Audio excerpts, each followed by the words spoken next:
"The tramp is dead," the little street urchin declared as the millionaire wept at his wife's funeral. Then, pointing to a parked car, she said, "All her secrets are in that car." When he opened the door, he discovered something shocking. Rate my story from 0 to 10. Your opinion is very important, and subscribe to my channel to support my work. I'm counting on your help. The widowed millionaire watched the mahogany casket gleam under the golden lights of the chapel, his trembling hands clutching a handkerchief already soaked through. At 30, he possessed a fortune built through investments in the stock market that made him one of the wealthiest men in the chaotic metropolis of New York City. His net worth reached into the millions of dollars, but none of it mattered now, faced with the irreparable loss of his wife. The impeccably groomed man, with features that resembled a soap opera heartthrob, had met his wife 5 years ago when she worked as a financial consultant at one of the firms where he held significant investments. The relationship blossomed quickly, culminating in a marriage that seemed perfect to everyone who knew them. She was elegant, intelligent, and knew how to navigate the social circles of the elite with a naturalness that impressed him. During the wake, dozens of people approached him, offering hollow condolences. Executives, business partners, acquaintances from high society, all whispered words of comfort that failed to penetrate the fog of grief enveloping his mind. He nodded mechanically, offered polite thanks automatically, but his attention was fragmented between memories of his wife and the growing sense of emptiness consuming him. It was then that a small, childish voice cut through the respectful murmur of the chapel. "Didn't you know she was a tramp?" The widowed millionaire turned abruptly, searching for the source of that shocking statement. His eyes found a tiny girl, appearing to be only 2 years old due to her extreme fragility, although it was clear she was closer to 4. Her clothes were patched and dirty, her unkempt hair formed rebellious strands around a small face marked by malnutrition. She stood beside one of the marble columns, observing him with large, piercing eyes that seemed to carry a disturbing wisdom for her age. "What did you say?"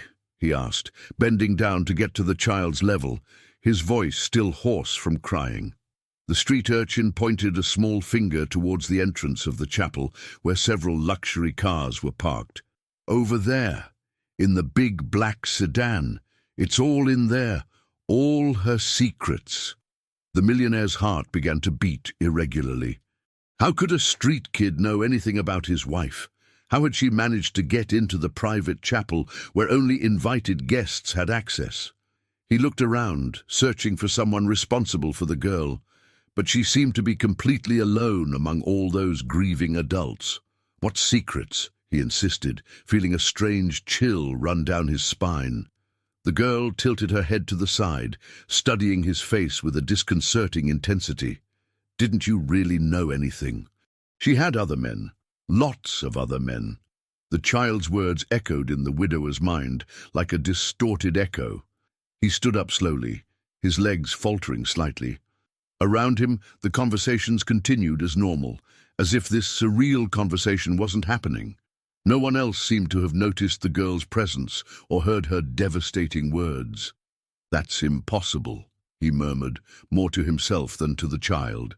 "My wife was clever," the girl completed, interrupting him with a cruel simplicity.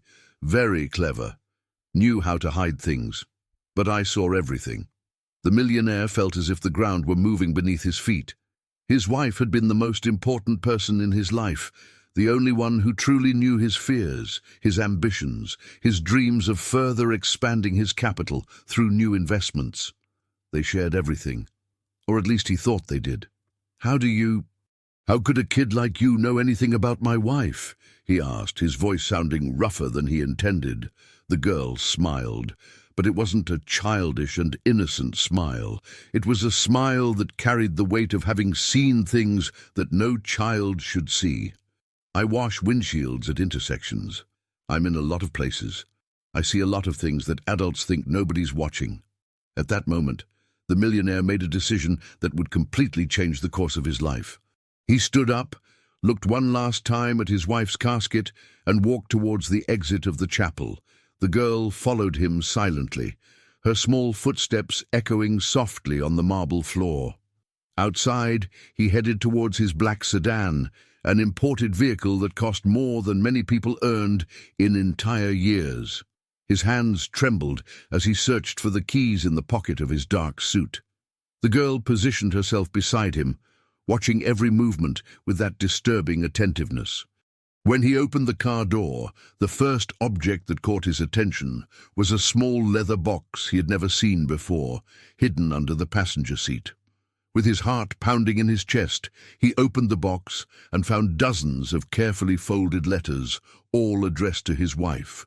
The first lines of the first letter were enough to confirm his worst fears. The millionaire's hands trembled violently as he unfolded the first letter.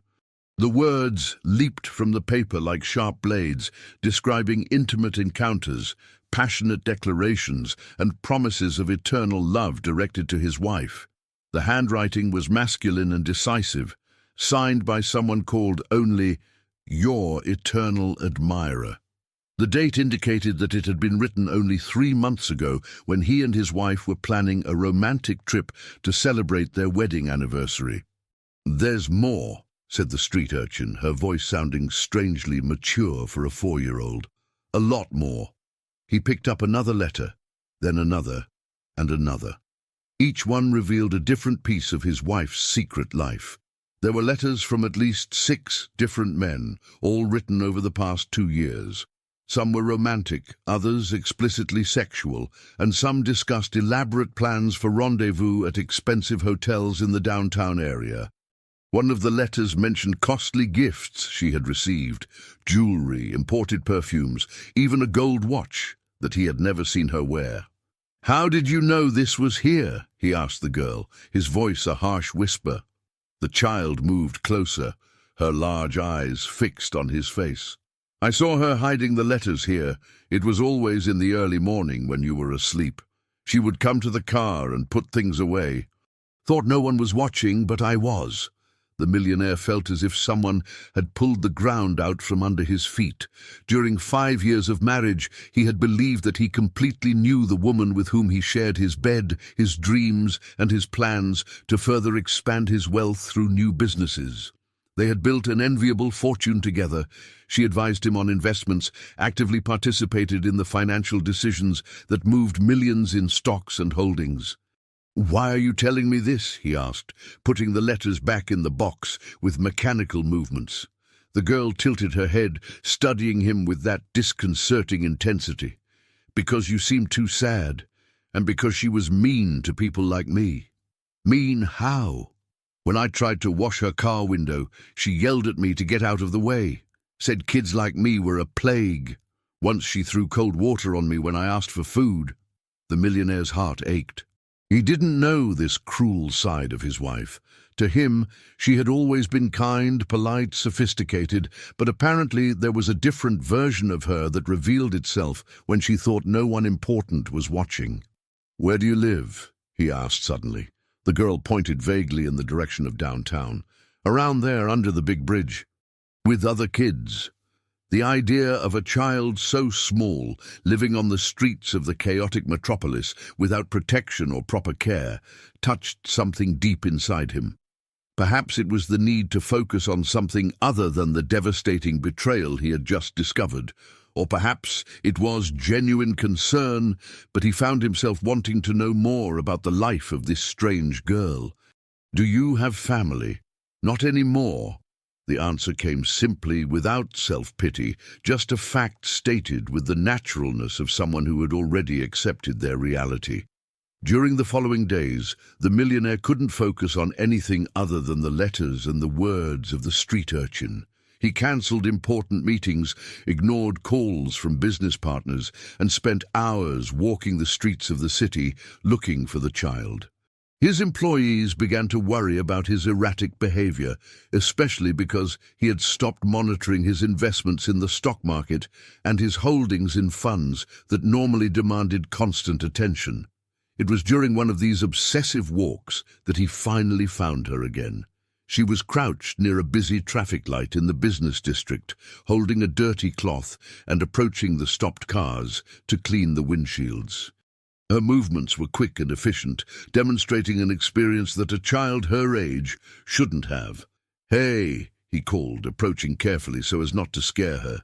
The girl looked up and recognized him immediately. "The man from the black car. Find more stuff. I want to talk to you. I need to understand better what you saw." She finished cleaning the windshield of the car she was serving, received a few coins from the driver, and approached him. "I can't stay away too long. The other kids get worried." "Other kids? There are 7, all younger than me. I take care of them." The revelation that a 4-year-old was taking care of others even younger shocked the millionaire. "How do you manage to take care of so many kids being so small?" "Someone has to. I'm the oldest." They walked together to a small nearby diner where he bought food for her: sandwiches, fruit, juices. The girl ate with a desperate hunger, but always saved half of everything to take to the other children. While she ate, he asked careful questions about what she had witnessed involving his wife. "She had a special place," the girl said between bites. "An apartment where she took the men. It's near the office where she worked." The millionaire felt his stomach churn. "How do you know that?" "I wash windows there too. The building has a lot of windows. I saw her going in and out with different men, always men in expensive suits like you." You saw her with these men?" The girl nodded, her eyes losing some of their childish innocence. "Many times. She always wore different clothes than she wore at home, more flashy." The revelations continued to accumulate like layers of a wound that deepened with each new piece of information. His wife not only maintained extramarital affairs, but had created a completely parallel life with a secret apartment and an elaborate routine of meetings that he had never suspected. "Why are you telling me all this?" he asked again, genuinely confused by the child's motivation. The girl stopped eating and looked him directly in the eyes. "Because you seem like a good person. And because she tried to hurt one of the little kids once." "How so?" "There's a little 2-year-old girl who stays with us. She's very sick, coughs a lot. One day she approached your wife's car asking for help, and your wife, she pushed the little girl and yelled at her to go away and die somewhere else." The fury that grew in the millionaire's chest at that moment was different from anything he had ever felt. It wasn't just the pain of marital betrayal, but a deep indignation against the cruelty directed at defenseless children. That night, alone in his luxurious mansion, he decided that he needed to find his wife's secret apartment. The search for the secret apartment consumed the next 2 weeks of the millionaire's life. He hired a discreet private investigator, but ended up dismissing the man after 3 days, fearing that the information would leak and compromise his reputation in the business circles where he maintained multi-million-dollar deals. He decided to conduct the investigation himself, using the fragmented clues that the street urchin had provided.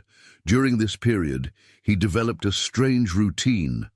Every morning, after quickly checking his investments and holdings that generated substantial dividends, he headed downtown looking for the child. She was always at the same traffic light, working with a dedication that broke his heart. Whenever he found her, he bought enough food for her and the other children, but she never accepted money directly. "Money disappears very quickly on the street," she explained once. "Food is better." It was during one of these conversations that she provided the decisive clue. "The building where your wife worked has an underground parking garage," she said, biting a piece of bread.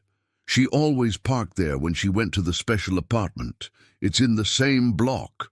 The millionaire knew the office where his wife had worked as a financial consultant well.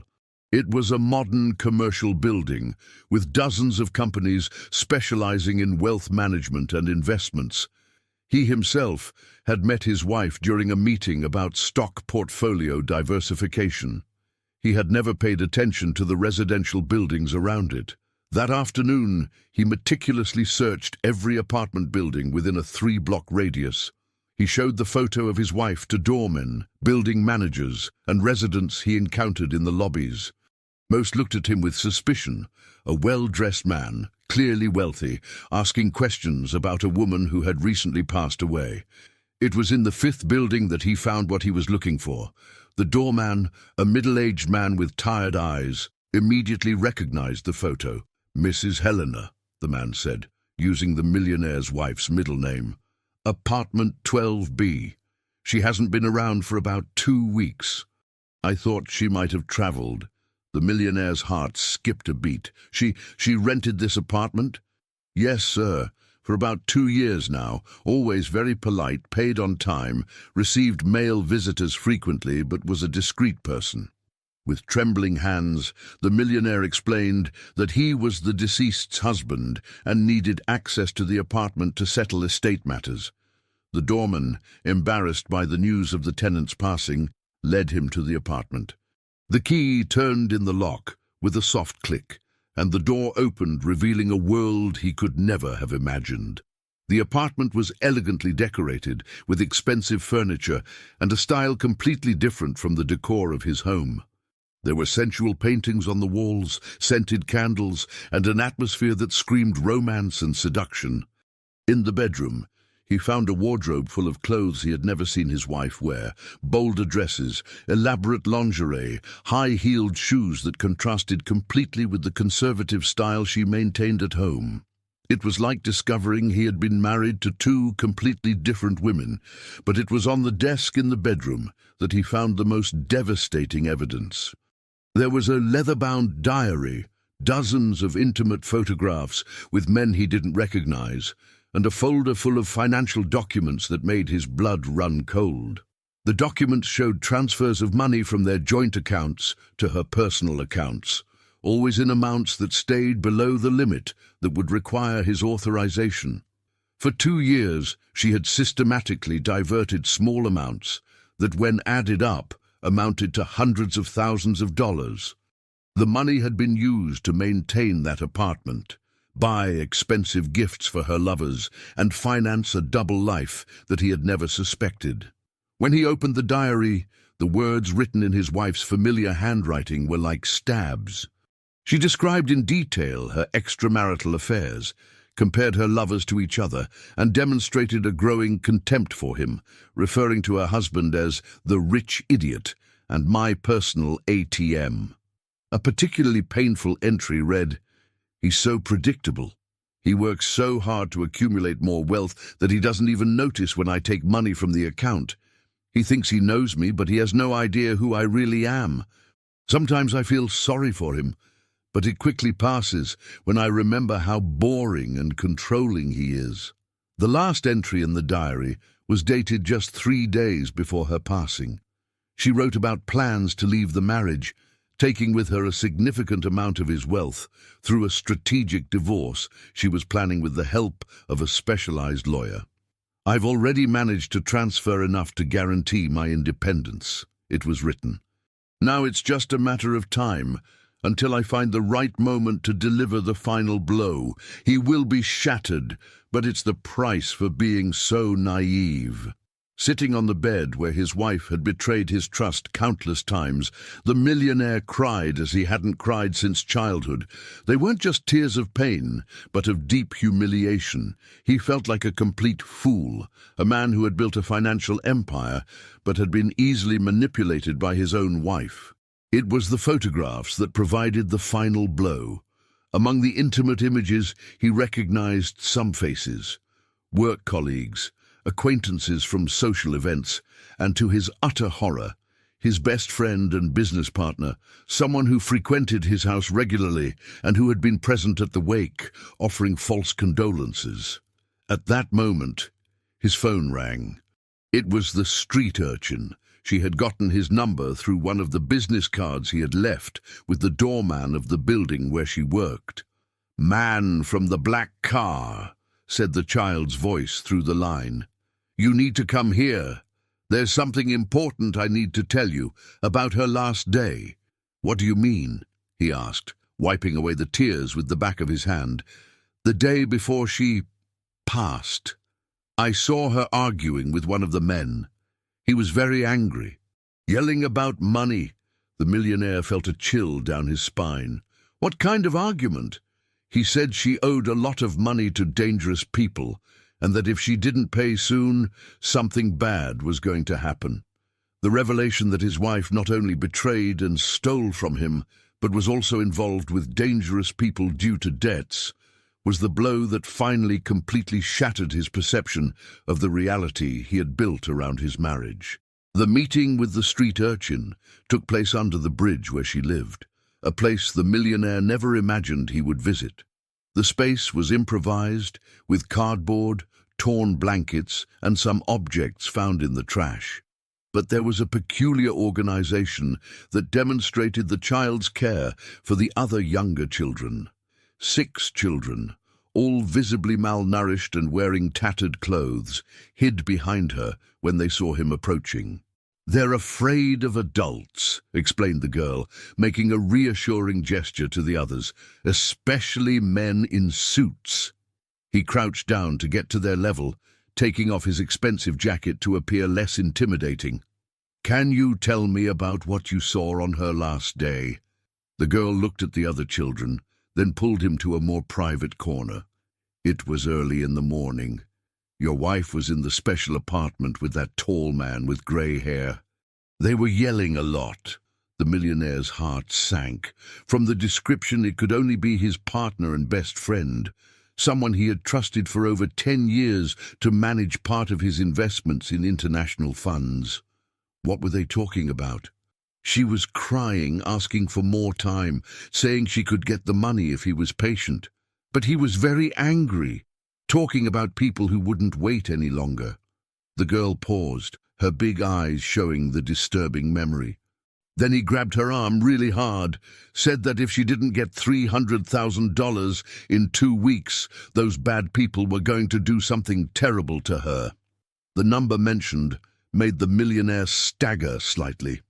$300,000 was exactly the amount that had mysteriously disappeared from one of his investment accounts 3 months ago, an amount that his partner had explained as a technical transfer to a high-yield investment that was being prepared. "There's more," continued the girl. "She talked about some important papers.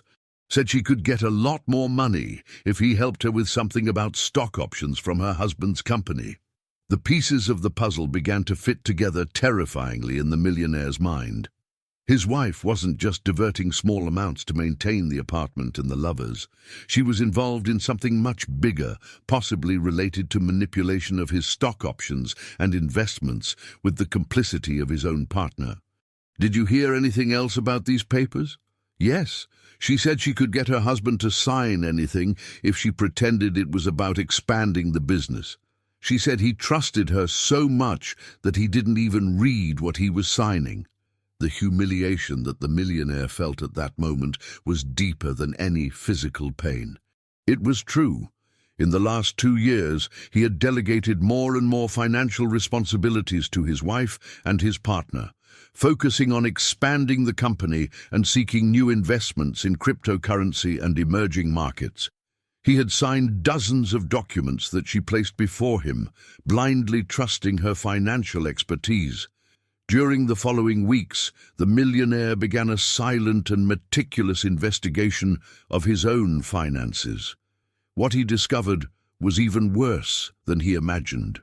Several shares of his company had been transferred to a ghost account, properties had been sold without his actual knowledge, and a substantial amount of his gold assets had been liquidated through operations that he had authorized without fully understanding. The most devastating blow came when he discovered that his partner had used documents signed by him to secure huge loans against his properties, money that had disappeared in fraudulent investments or been used to pay off gambling debts that his wife had accumulated. Confronting his former best friend was one of the most painful experiences of his life. The meeting took place in the office of the company they had built together, surrounded by symbols of a partnership that had lasted for over a decade. "She blackmailed me," confessed the partner when presented with the irrefutable evidence. "Said she'd tell you about our affair if I didn't help her with the financial schemes. "How long has this been going on?" asked the millionaire, his voice sounding strangely calm. 2 years. It started as small loans to cover her losses at the casino. Then she found out about the company accounts and started pushing for larger amounts. The revelation that his wife was addicted to gambling finally explained where the debts came from and why she needed larger and larger sums. It also explained why she had developed relationships with multiple wealthy men. She was always looking for new sources of money to feed her addiction. "How much of the company is still there?" he asked, fearing the answer. "About 40% of what you originally had. The rest was used as collateral for loans she could never repay." That night, alone in his mansion that he now discovered was mortgaged to the hilt, the millionaire contemplated the full extent of his ruin. It wasn't just a matter of emotional betrayal or financial loss. His entire life had been an elaborate lie, built on manipulations that he had been unable to perceive. It was then that he made a decision that would change not only his life, but also that of the children living under the bridge. If he had lost almost everything by trusting the wrong people, perhaps it was time to invest in the right people, those who had nothing to gain by lying to him. The next day, he sold his last investments in Bitcoin and liquidated his remaining holdings. With the money he managed to recover, he bought a simple but spacious house on the outskirts of the city, far from the social circles that had witnessed his humiliation. When he appeared under the bridge with the proposal to take all the children to a safe home, the street urchin looked at him with that disconcerting wisdom that she always demonstrated. "Are you sure?" she asked. "Taking care of kids is a lot of work, and we don't know how to be a rich man's family." "I'm not rich anymore," he replied, and for the first time in months he felt something resembling peace. "And you can teach me how to be a real family." The transformation wasn't easy. The children arrived at the new house traumatized, distrustful, and with health problems that required constant medical attention. He had to learn to cook, to care for wounds, to soothe nightmares, and to build routines that provided security to small human beings who had known only abandonment. But it was the street urchin who became his greatest teacher. She showed him that true wealth wasn't in stocks, dividends, or accumulated assets, but in the genuine trust of a child who sleeps soundly, knowing that someone will take care of them at dawn. 6 months later, watching the 7 children playing in the yard of the simple house they now called home, the former millionaire understood that he had found something that all his money had never been able to buy: a real family, built on honesty, mutual care, and unconditional love. If you enjoyed this video, please subscribe to my channel. I promise to bring videos every day that will make your life happier. Comment what you thought of my story, giving it a rating from 0 to 10, and thank you very much.